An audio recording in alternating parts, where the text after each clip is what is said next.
Okay, chapter number 3 circular flow of income.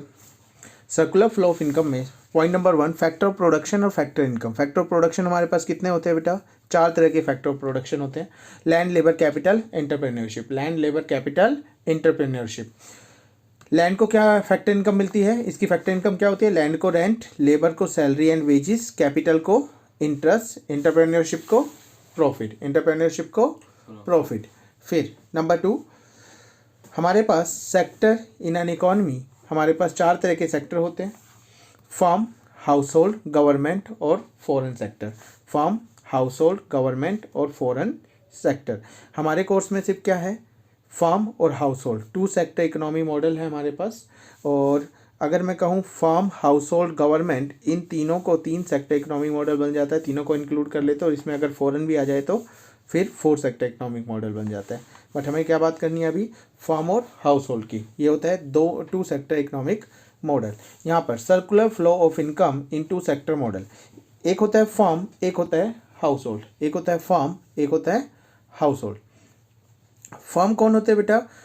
Firm uses factor of production and produce goods and services. Firm वो होते हैं जो house hold से factor of production लेते हैं। Factor of production लेते हैं, उन फैक्टर ऑफ प्रोडक्शन का यूज़ करके प्रोड्यूस करते हैं goods and services. Okay, factor of production firm लेते हैं हाउस होल्ड से इन the form of land, labour, capital, enterprise. और हाउस होल्ड को फैक्टर ऑफ प्रोडक्शन के बदले में मिलता क्या है? Factor income in the form of rent, wages, interest and profit. Same as in factor of production का इस्तेमाल करके, यूज़ करके, फैक्टर प्रोडक्शन का यूज़ करके फर्म प्रोड्यूस करती है goods and services. Goods and services. इन गुड्स एंड सर्विसेज को सेल करती है फर्म हाउस होल्ड को। हाउस होल्ड जो गुड्स एंड सर्विसेज को परचेज करते हैं, इसी को कंज्यूम करते हैं goods and services produce by the firm household. तो हमारे पास यहाँ पे 2 तरह की चीज़ें आई है। पहला फ्लो ऑफ मनी फ्लो, एक होता है मनी फ्लो और एक होता है दूसरा, एक होता है मनी फ्लो, एक होता है रियल फ्लो। एक होता है मनी फ्लो और एक होता है रियल फ्लो। तो अगर मैं बात करता हूँ कि जब हाउस होल्ड ने फैक्टर ऑफ प्रोडक्शन फर्म को दिए तो उसको बोलते हैं रियल फ्लो, उसको बोलते हैं रियल फ्लो। और यहाँ पर अगर firm goods and services produce जो फर्म ने की है वो हाउस होल्ड को देते हैं तो उसको बोलते हैं रियल फ्लो। बट अगर फर्म हमें फैक्टर इनकम की फॉर्म में हाउस होल्ड को rent, wages, interest and profit देती है तो ये होता है मनी फ्लो। सेम एज अगर house hold sale price of goods and services firm को पे करते हैं तो इसको बोलते हैं मनी फ्लो। इनको बोलते हैं मनी फ्लो। यहाँ पर तो real flow and money flow, real flow and money flow. Real flow क्या होता है? It is the flow of goods and services between firm and house hold. And money flow में आता है it is the flow of money between firms and house hold. तो ये क्या होता है? गुड्स एंड सर्विसेज का फ्लो होता है। ये होता है हमारे पास मनी फ्लो होता है, मनी का फ्लो होता है इन कैश। रियल फ्लो में इन्वॉल्व होता है exchange of goods and services. Money flow में इन्वॉल्व होता है exchange of money. Real flow में there may be difficulty of barter system in exchange of goods and services. Real flow में there may be difficulty of barter system in exchange of goods and services. And money flow में there is no such difficulty in use of money flow. There is no such difficulty of barter system in money flow. Real flow को physical flow भी कहा जाता है। It is also known as physical flow. And money flow it is also known as nominal flow. तो first point क्या था इसमें? ये गुड्स एंड सर्विसेज का फ्लो करता है, ये मनी का फ्लो करता है, ये इसमें एक्सचेंज होता है गुड्स एंड सर्विसेज, इसमें एक्सचेंज होता है मनी। इसमें डिफ़िकल्टी होती है बार्टर सिस्टम की, इसमें ऐसी कोई डिफ़िकल्टी नहीं होती। इसको फिजिकल फ्लो भी कहते हैं, इसको नॉमिनल फ्लो भी कहते हैं। ओके, तो अभी हमने पढ़ा कि सर्कुलर फ्लो ऑफ इनकम में 2 सेक्टर मॉडल में एक होता है हाउस होल्ड, एक होता है फर्म। हाउस होल्ड हमें फैक्टर ऑफ प्रोडक्शन फर्म को देता है जिसके बिहाफ पर factor of firm factor income provide कराती है हाउस होल्ड को। इन फैक्टर ऑफ प्रोडक्शन के का यूज़ करके फर्म प्रोड्यूस करती है गुड्स एंड सर्विसेज और जिसको सोल्ड करती है हाउस होल्ड को, और हाउस होल्ड उन्हीं गुड्स एंड सर्विसेज का कंज्यूम करता है। और जो इनकम जनरेट की थी हाउस होल्ड ने for providing factor of production to firm, इसी इनकम का यूज़ करके ये पे करते हैं सेल प्राइस टू फर्म को। तो यहाँ से फर्म इनको फैक्टर इनकम दे रही है हाउस होल्ड को, वही इनकम ये सेल प्राइस के रूप में फिर फर्म को दे रहे हैं। ऐसे ही यहाँ से ये फैक्टर ऑफ प्रोडक्शन लेते हैं, इनका यूज़ करके sells goods and services produce करते हैं, जिनका वापस से फर्म को चले जाते हैं। इसी को बोलते हैं सर्कुलर फ्लो ऑफ इनकम। तो सर्कुलर फ्लो ऑफ इनकम में इसकी डेफिनेशन करेंगे। सर्कुलर फ्लो ऑफ इनकम की डेफिनेशन में हम देखेंगे circular flow of income it refers to cycle of generation of income in the production process. It refers to cycle of generation of income in the production process. इस पहला phase हो गया। It's refers to cycle, first phase में क्या करता है, generation of income in the production process. It's distribution किस में होता है, amongst the factor of production. Land labour capital enterprise में इसका डिस्ट्रीब्यूशन होता है, किस चीज का, जो जनरेशन ऑफ इनकम हुई है साइकिल ऑफ प्रोडक्शन में, उसका डिस्ट्रीब्यूशन होता है लैंड लेबर एंड कैपिटल में। और finally it's circulation from household to firm in the form of consumption expenditure on goods and services produce by them. Important point क्या है, first point, पहले phase में generation of income होती है, दूसरे phase में उसका डिस्ट्रीब्यूशन होता है, तीसरे फेज में इसका सर्कुलेशन होता है। तो circular flow of income refers to cycle of generation of income in the production process, it's distribution amongst the factor of production and finally it's circulation from household to firm in the form of consumption expenditure on goods and services produce by them. तो आपको ये first point, second point, third point, तीनों point mandatory है। अगर इसकी definition आती है तो इनको डिफाइन करना। पहला, generation of income in the production process. ये जनरेशन ऑफ इनकम कौन करता है प्रोडक्शन प्रोसेस में, फर्म्स। इसके बाद इसी इनकम को फर्म डिस्ट्रीब्यूट कर देती है फैक्टर ऑफ प्रोडक्शन में in the form of rent, wages, interest and profit की फॉर्म में। और फाइनली इसका सर्कुलेशन हो जाता है हाउस होल्ड में, टू हाउस होल्ड इसका वापस से सर्कुलेशन कर देता है टू फर्म की ओर in the form of consumption expenditure, goods and services, जो कि फर्म ने प्रोड्यूस किए हैं। आई होप इतना समझ में आ रहा है।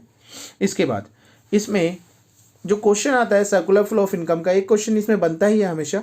सर्कुलर फ्लो ऑफ इनकम की डेफिनेशन के साथ ये phases of circular flow of income पूछेगा, तो इसमें यही 3 फेज होते हैं। Number 1 generation phase, number 2 distribution phase और number 3 disposition phase. Generation phase में जो फर्म होती है वो प्रोड्यूस करती है goods and services. Generation phase में फर्म प्रोड्यूस करती है goods and services with the help of factor of production. In this phase, firm produces goods and services with the help of factor of production. Distribution phase में the flow of factor income from firm to household. तो distribution phase में क्या होता है, in this phase the flow of factor income किस form में होती है, rent, wages, interest and profit में, from firm to household. तो पहले फेज में, जनरेशन फेज में, फर्म ने कुछ गुड्स एंड सर्विसेज प्रोड्यूस किए, दूसरे फेज में फर्म उस फैक्टर इनकम को हाउस होल्ड को प्रोवाइड कराती है, और डिस्पोजिशन फेज में जो फैक्टर इनकम हाउस होल्ड ने प्राप्त की उसी फैक्टर इनकम को ये वापस से स्पेंड करते हैं goods and services produce by firm and transfer हो जाती है फिर से फर्म की ओर। तो डिस्पोजिशन फेज में, in this phase the income received by factor of production is spent on the goods and services produce by the firm. So हमारे पास सर्कुलर फ्लो ऑफ इनकम का चार्ट भी आ सकता है एग्जाम में। चार्ट बिल्कुल आसान है। फर्म हाउस होल्ड से फैक्टर ऑफ प्रोडक्शन लेती है, उसके बदले में इनको फैक्टर इनकम देती है। इन फैक्टर ऑफ प्रोडक्शन का यूज़ करके वो गुड्स एंड सर्विसेज प्रोड्यूस करती है, उसका सेल करती है हाउस होल्ड की तरफ। हाउस होल्ड उसी गुड्स एंड सर्विसेज को परचेज कर लेता है और परचेज प्राइस फर्म की तरफ ट्रांसफ़र कर देता है। और फिर यहाँ पर वापस से कंजम्पशन करता है गुड्स एंड सर्विसेज जो भी फर्म ने दी है। तो ये हमारे पास सर्कुलर फ्लो ऑफ इनकम है। इसकी definition, generation of income in the production process is distribution amongst the factor of production and finally it's circulation from household to firm in the form of consumption expenditure on goods and services produce by them. Important question है, phases of circular flow of income, generation phase, distribution phase और disposition phase.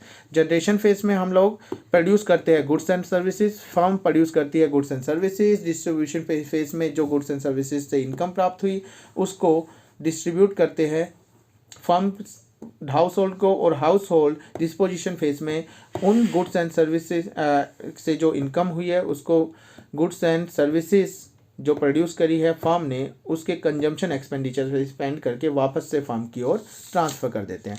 फिर हमारे पास है real flow, money flow हम कर चुके हैं। Stock और flow.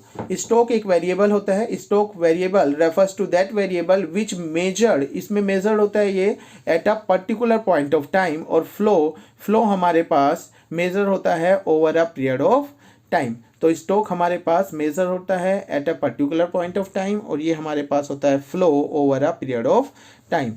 Stock does not have time dimension, इसमें कोई टाइम डायमेंशन नहीं होती। 31 मार्च को अगर हो रहा है तो कोई टाइम डायमेंशन नहीं होती, बट फ्लो में टाइम डायमेंशन होती है। ये during the year, during the month काम करता है। इट इज़ स्टैटिक कॉन्सेप्ट और ये डायनेमिक कॉन्सेप्ट है। तो पहला है हमारे पास ये मेजर होता है, स्टॉक मेजर होता है at a particular point of time, flow measure होता है over a period of time. It does not have time dimension, it has time dimension. Static concept है, डायनेमिक कॉन्सेप्ट है। एग्जाम्पल याद रखना बहुत इंपॉर्टेंट है इसमें। Population as on 31 March 2022 is the example of stock. National wealth is example of stock. But flow में number of birth during the year 2022 national income flow का है। एक क्वेश्चन 1 मार्क कर आता है। नेशनल वेल्थ स्टॉक का example है और नेशनल इनकम फ्लो का एग्जाम्पल है। फिर लास्ट पॉइंट हमारे पास इस चैप्टर का बचता है लीकेज और इंजेक्शन। लीकेज का मतलब होता है it means withdrawal of money, it means withdrawal of money from circular flow of income when house hold and firms save a part of their income. It leads to a leakage from the circular flow of income. Leakage reduces the flow of income. Injection, it refers to the introduction of income into circular flow when household and firm borrow money from external source like financial institutions and it adds to their income. So injection increase the flow of income. Injection और leakage को अगर मैं language में बात करूँ आपसे, अगर house hold ने कुछ भी यहाँ से सेविंग कर ली 10,000 रुपये की, जो इनको यहाँ से 10,000 रुपीज़ मिले एज ए फैक्टर इनकम, उसमें से 1,000 अगर इन्होंने सेविंग कर ली तो ये लीकेज है, क्योंकि ये फंड इस फ्लो में से निकाल लिया गया है। ऐसे ही अगर फर्म ने जितना भी इनके पास इनकम आई उसमें से अपने रिजर्व एंड सरप्लस में 10,000 रख लिया, तो ये भी लीकेज है। बट हो सकता है कभी कभी लोन वगैरह लेकर हाउस होल्ड भी परचेज करते हैं कुछ चीज़ें, तो वो उनके लिए क्या हो जाती है, वो उनके लिए इंजेक्शन है। ऐसे ही एडिशनल कैपिटल अगर फर्म कुछ लगाती है तो उसको क्या बोलते हैं, इंजेक्शन बोलते हैं। सेम एज लीकेज क्या है, it means withdrawal of money from the circular flow of income when house hold and firm save a part of their income. It leads to a leakage from the circular flow of income. Leakage reduces the flow of income. यहाँ पर injection, it refers to the introduction of income into circular flow when household and firm borrow money from external source like financial institutions and it leads to their income. So injection increases the flow of income. I hope समझ में आया आपको।